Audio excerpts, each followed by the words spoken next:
Alors l'idée de faire ce champignon m'est venue parce que je voulais faire un observatoire, 5 mètres de haut, pour voir un peu les étangs, un peu plus bas, et puis le faire comment, dans quelle forme.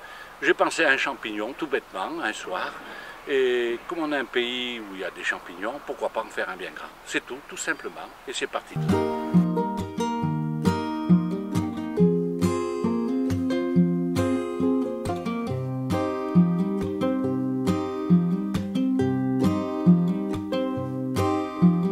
Alors, pour faire ce champignon, j'ai travaillé depuis le mois de janvier, mais j'ai été opéré entre-temps d'une prothèse totale du genou.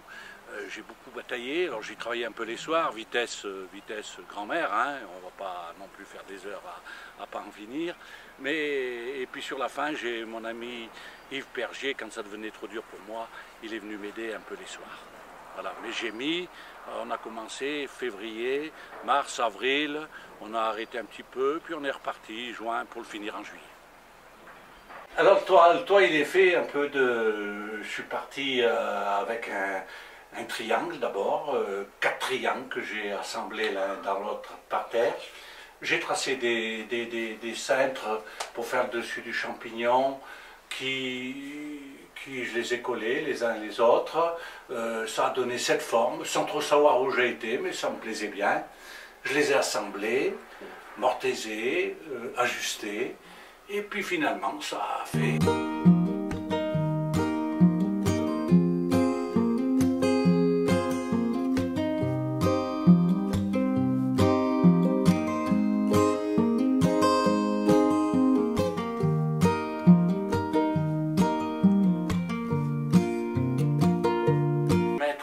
un couple de grues demoiselles. Les grues demoiselles, c'est des échassiers de 90 de haut. Elles sortiront comme elles voudront.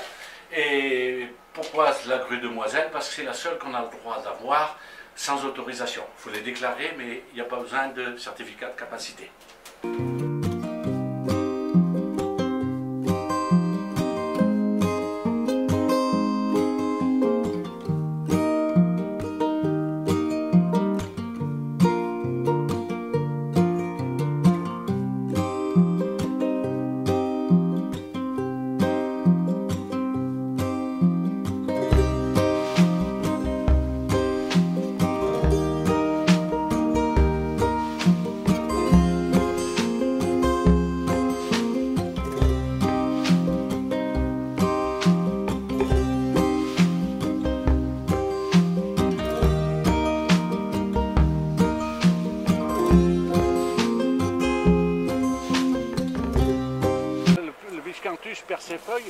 Perd ses feuilles dans un mois, il va fleurir, ça va aller très vite.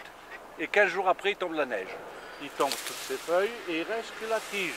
Et cette tige, elle se coupe en mars, février, pour faire de la biomasse ou du paillis.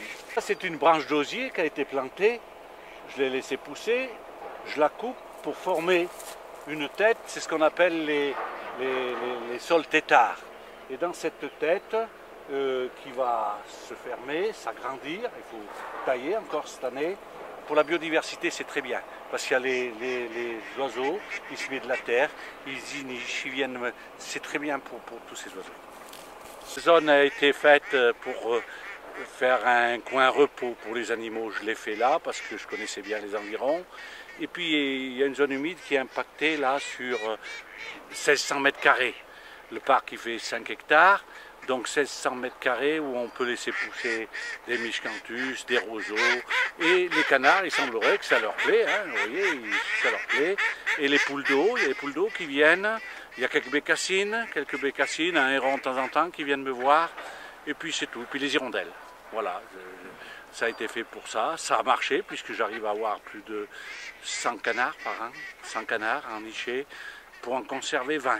C'est le prix qu'il faut payer avec les prédateurs. Je branche radio craponne que je mets dans un carton et je laisse tourner ça toute la nuit.